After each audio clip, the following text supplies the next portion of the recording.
Today we're gonna go on a bookish picnic. We have done this once before and we had a really fun time, so we thought we would do it again today. We're planning to go to the same spot that we went to last time, and we're gonna read for a little bit there, but first we're gonna go pick up our food and then we'll head over to the spot.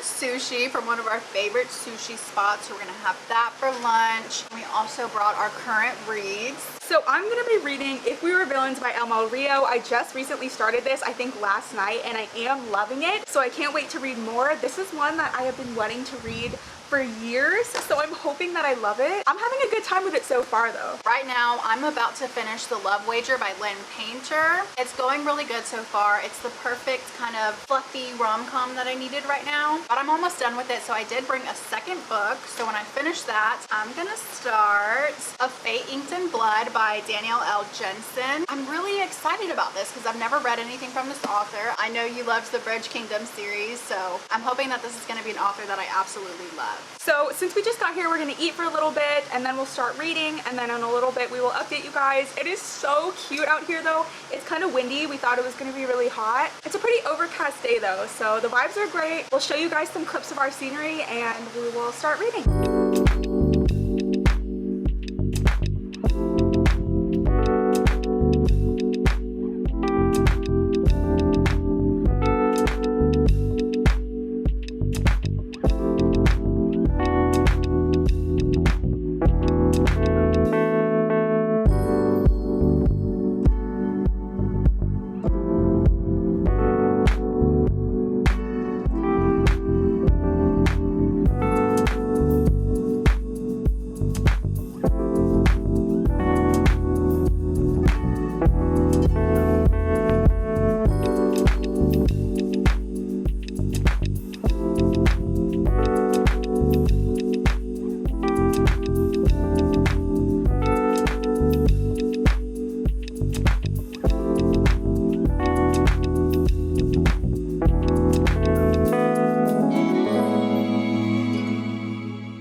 Guys, we've been reading for a little bit. We wanted to take a break so we can update you about what's happening in our books. Before that though, we did want to also update you guys on our Magic Mind journey. We told you guys last week how we are now Magic Mind ambassadors, so we wanted to talk a little bit about how our experiences are with the subscription. We actually already took our Magic Mind this morning. That's what's helping us power through today, but I brought one to show you guys. Magic Mind are these little productivity shots that are filled with all natural ingredients that help boost energy and focus. They do offer different subscriptions on their website. You could either get a 15 bottle pack or a 30 bottle pack depending on how often you want to take them. Once you sign up, they ship directly to your house in these very cute boxes. Right now I'm doing the 15 bottle pack, so I take them every other day. We really love taking them though. We definitely can notice a difference on days when we do not take them. The subscriptions do come with free shipping, but if you do try them and you decide that they're not for you, they have a really easy cancellation process, no questions asked, and a 100% money back guarantee on your first purchase. Last time we did have that free trial link, but now we do have a 20% off discount code. It's honestly such an amazing deal. Our code is LarandaReads20, so make sure to use that at checkout. We will leave their link in the description below. And let us know if you guys end up trying them out and what you think about them. Thank you so much, Magic Mind, for sponsoring today's video. Now let's get into our book update. So I ended up finishing The Love Wager by Lynn Painter. I thought it was a really cute romance. Our two main characters, Hallie and Jack, they had this little wager happening to see who could fall in love first on this dating app that they both joined. But these two had already had this little one night together, and they were trying to say say that they didn't have feelings for each other, but they were trying to like egg the other one on like, go have a little date. It did remind me a lot of that book called X's and O's by Amy Lee, and I really did love that one as well. I think with this one though, the only thing that I didn't love was the fact that they had that insta-lust connection, because like chapter 2 they're already doing things. Whenever I read books like that, it's not as exciting like going through the whole process because you've already been together, so let's just keep it going, you know. But I do think this was a great first Lynn Painter book for me to read, and I cannot wait to read more from Lynn Painter. But yeah, I think I'm gonna give it a 4 star. I am not too far into my book, but the basic premise I'm actually really enjoying. So we have this detective who is dying to know what actually happened 10 years ago. He put away a man named Oliver Marks, and Oliver is finally being released from jail, and Detective Colburn wants to know what happened. So Oliver is going to tell him what happened. We're basically in the past, and there's this like prestigious drama academy. It's a conservatory where they study Shakespeare and they put on all of these Shakespeare plays. We're following 7 young actors and we're getting to know each of them. They're definitely a family. It's super interesting because some of the writing we're getting written as a script, like this person said this person said that, but we are in Oliver's point of view since he's telling the story, and I don't know where it's gonna go. I'm not sure if something's gonna happen. I don't know if there's gonna be like a murder or if someone dies and that's why he went to jail. I like that there's so many questions that we have at the beginning, and hopefully they're answered soon. There is a lot of Shakespearean discussion, and I feel like they're using a lot of Shakespeare quotes, and it's not really turning me away. I am still enjoying the story. It's reminding me of a book I recently read, All's Well by Mona Wad, because it had the same type of setting. It also took place in like a theater and they were doing a Shakespeare play, so it's just kind of feeling similar in that way. But everyone says that this book was life-changing for them, so I can't wait to see how I'm gonna feel. I love Oliver, and I don't know why he was sent to jail, but I feel like he's innocent. Well, she's gonna keep on reading that, and I'm gonna start A Fate Inked in Blood by Daniel L. Jensen. So yeah, we're just gonna keep reading and enjoy this beautiful day.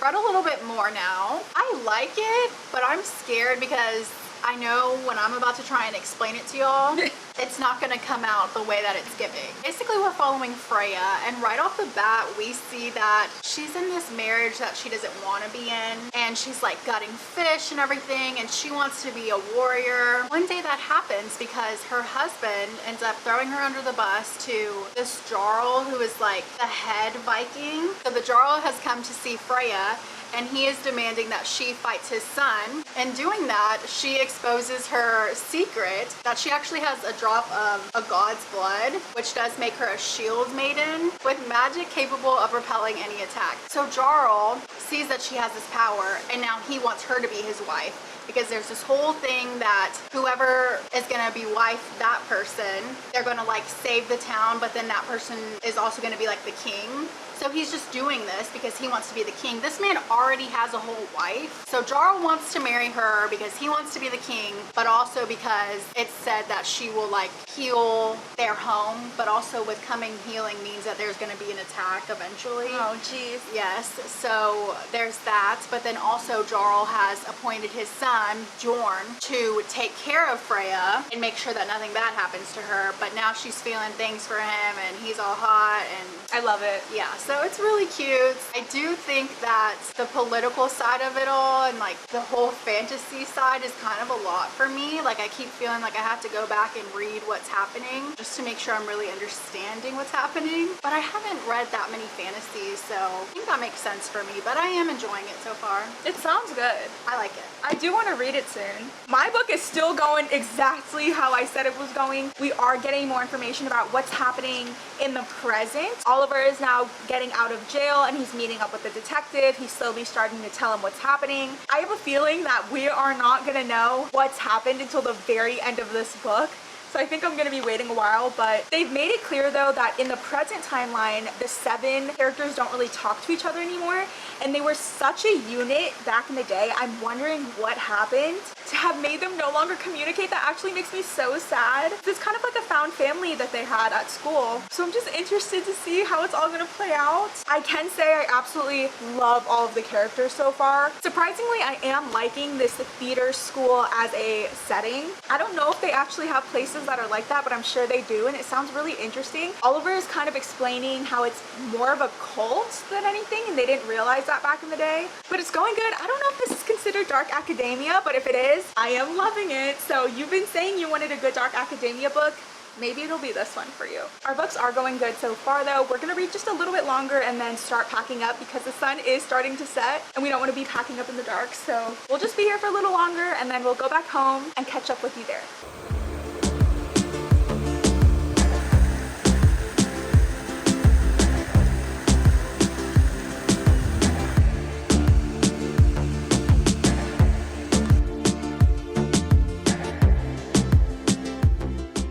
Guys, it's a little bit later. We decided to pack up, come home, and on our way back we stopped at the library just to look in their bookstore, and we got a couple things, so we thought we would haul them for you right now. I feel like we found some good summer ones, which is really exciting since summer's coming up, but I have One Italian Summer by Rebecca Cyril. This is the one where we have a mother-daughter planning a trip. The mother passes away and then the daughter goes on the trip anyway, and while she's there she actually encounters her mother's past self. It's a whole thing. It sounds really good, and this is the one that has Lauren Graham doing the audiobook. So we've been really excited to listen to that since we love Lauren Graham. So I think this was just a fun one to pick up. This will definitely be read by both of us this summer. We also found See All the Stars by Kit Frick. Kit Frick. I Killed Zoe Spanos. Oh, yeah, you really liked I Killed Zoe Spanos, so. I think it is another YA mystery. It says, then they were 4. Now Ellery is alone, her once inseparable group of friends torn apart by secrets, deception, and a shocking incident that changed their lives forever. Troubled by a mysterious note writer who won't let Ellery forget, and consumed by guilt over her not entirely innocent role in everything and everyone she's lost, Ellery finds that even in the present, the past is everywhere. I'm excited for that one. That sounds good. I always love YA mysteries, so we'll see about this one. We found The Good Daughter there by Karen Slaughter, and we've heard good things about this author. It says 2 girls are forced into the woods at gunpoint. One runs for her life, one is left behind. Woo, this sounds good. Okay, let's see. Oh, packed with twists and turns, brimming with emotion and heart, The Good Daughter is a fiction at its most thrilling. I'm excited. I know Karen Slaughter has a lot of other books, so if we like this one, we can explore more of her writing. This was a really good find though. I'm glad that was there. Another one we found is Watching You by Lisa Jewell. I did really enjoy Then She Was Gone by Lisa Jewell, so I always love picking up her books. Let's read a little bit of this. This one says, Someone Knows What You Did. Ooh. Melville Heights is one of the nicest neighborhoods in England. It's not usually the sort of place where people are murdered in their own kitchens, but it is the sort of place where everyone has a secret and prying eyes lurk behind every curtain. So who has been murdered and who would have wanted one of their neighbors dead? Another good mystery.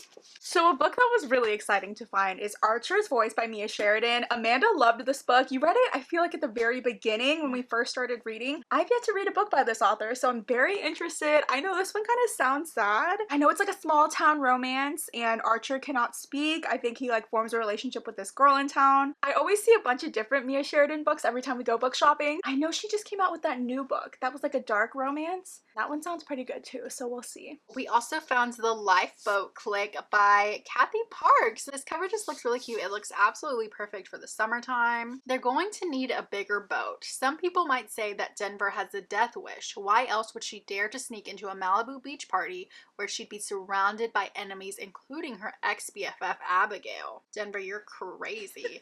I think that's a cute name, Denver. That is a cute name. Now that she's floating on the ocean, stuck on a small boat with the most popular kids in school and waiting to be rescued, Denver wonders what might kill her first. Dehydration, sunstroke, or the girl she used to think of as a sister. Oh my goodness. Oh my god. What a drama. You know they're gonna become BFFs again at the end. Or one of them's gonna die. Can only be one of two. It could go either way, really. We found a copy of Malibu Rising by Taylor Jenkins Reid. I think I might read this one this summer. I think that this is a sign. I can't believe it was there. I've yet to read any Taylor Jenkins Reid, but I know that you love her. I don't know if that's the one I'd want you to start with, No? though. I don't know. Which one would you recommend?